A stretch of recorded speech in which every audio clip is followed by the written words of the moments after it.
Ibinahagi sa news team ng estudyanteng si Ziha ang umano'y pambabastos sa kanya ng isang UV Express driver matapos na hindi niya raw sakyan ang van na nasa unahan nito. Kwento niya, pagkatapos ng kanyang klase, dumiretso siya sa Legazpi City Grand Terminal noong Setyembre 30. Kahit uwing-uwi na, mas pinili niya daw na wag na munang sumakay sa naabutang van na biyaheng tabako na halos puno na.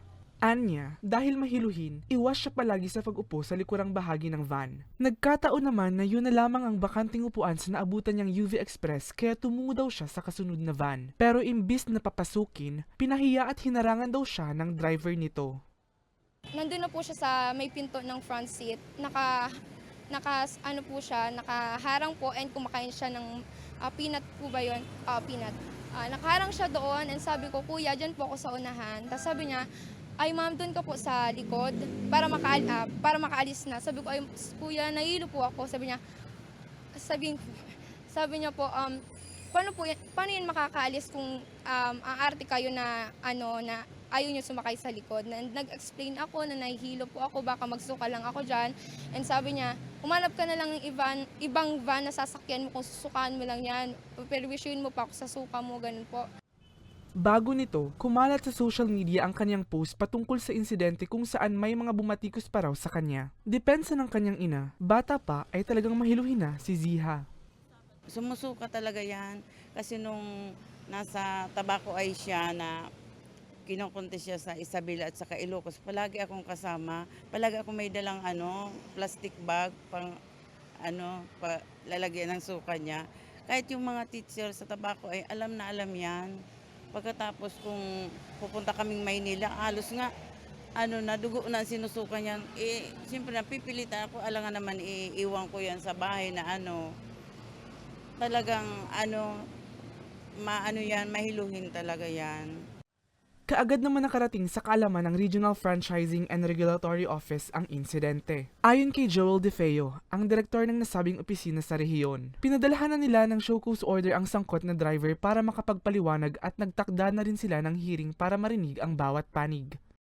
So with this report, I immediately instructed our legal division to issue a show cause order to the operator and to the cooperative involved, requiring them to explain and attend a scheduled hearing on October 9, 2025 at 10 o'clock in the morning in this office.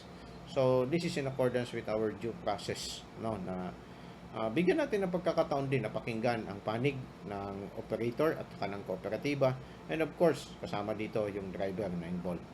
So likewise also, pinakontak ko rin po sa staff ko yung complainant, si Man Bongko din, para din po malaman namin talaga based on his narration of facts kung ano talaga ang tunay na nangyari.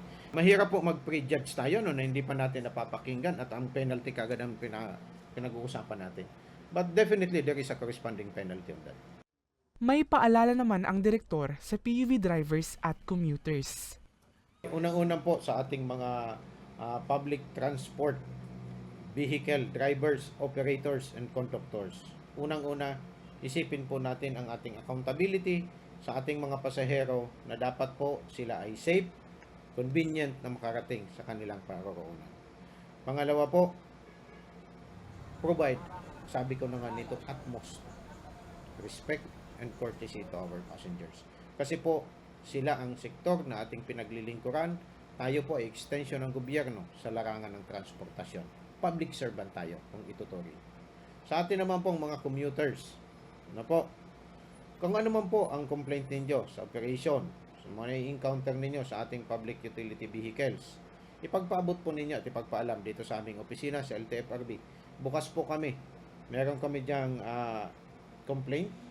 Pwede kayo dyan mag-file. Bukas ang aming legal office to assist you in filing a complaint para po mabalidate natin yan. And of course, we will give due process in accordance with our rules. So, sabi ko nga nito palagi, the right of the commuter ends when the right of the operator or the driver begins. Samantala, sinubukan namin nakuhanan ng pahayag ang inirereklamong driver pero tumanggi na siyang humarap sa kamera.